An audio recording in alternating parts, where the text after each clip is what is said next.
Saudi আরবে থাকি, party না করলে কি চলে? তাই একটা বিশাল সাইজের বড় মাছ নিয়ে আসলাম বারবিকিউ করার জন্য। ভিডিওটা দেখতে থাকুন। আসসালামু আলাইকুম, সবাই ভালো আছেন? পার্টি করার জন্য মাছ কিনতে চলে গেলাম লুলু মার্কেটে। এখন সোজা চলে যাব মাছের দোকানে। এই হলো মাছের দোকান।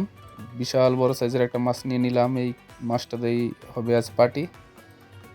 সাথে আছে আমাদের বড় ভাই ফয়সাল, উনি কেনাকাটায় প্রচুর ব্যস্ত। পার্টি করার জন্য যা যা কেনাকাটা করার দরকার উনি কেনাকাটা করতেছে। অবশেষে মাছ কিনে আমরা বের হয়ে গেলাম।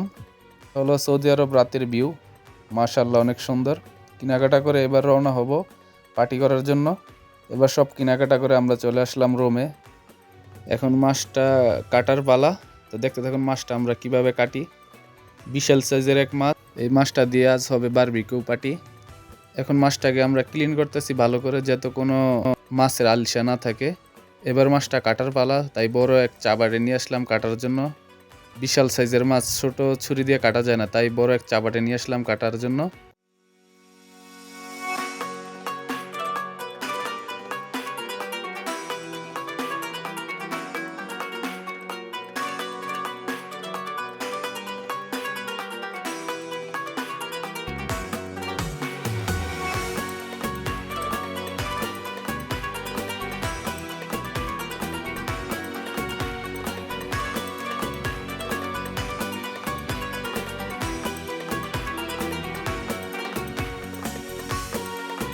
মাছ কাটা শেষ, এবার ক্লিন করার পালা, তাই মাছটাকে ভালোভাবে ক্লিন করে নিলাম। ক্লিন করা শেষ, এবার ভালোভাবে মশলা মিক্স করতেছি মাছের সাথে।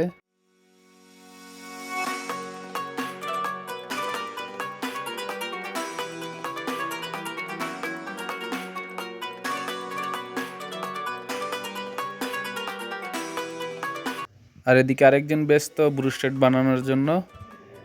ব্রুস্টেড মাখা শেষ, এবার তেলে দেওয়ার পালা, তাই এবার চলে আসলাম কয়লায় আগুন দেওয়ার জন্য। বাহিরে অনেক ঠান্ডা, তাই আগুন জ্বালিয়ে নিলাম কয়লার ভিতরে।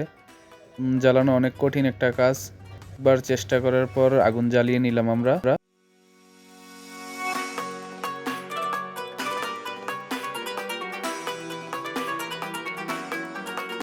আমরা কয়লায় আগুন জ্বালিয়ে নিলাম, এবার মাছ বারবিকিউ করার পালা। এবার দিয়ে দেবো মাছটা কয়লার উপরে। এদিকে আছে ফয়সাল ভাই কাবাব বানানোর জন্য ব্যস্ত। আজ আমাদের ছুটি, তাই একটা বিশাল বড় একটা আয়োজন করলাম বারবিকিউ পার্টি।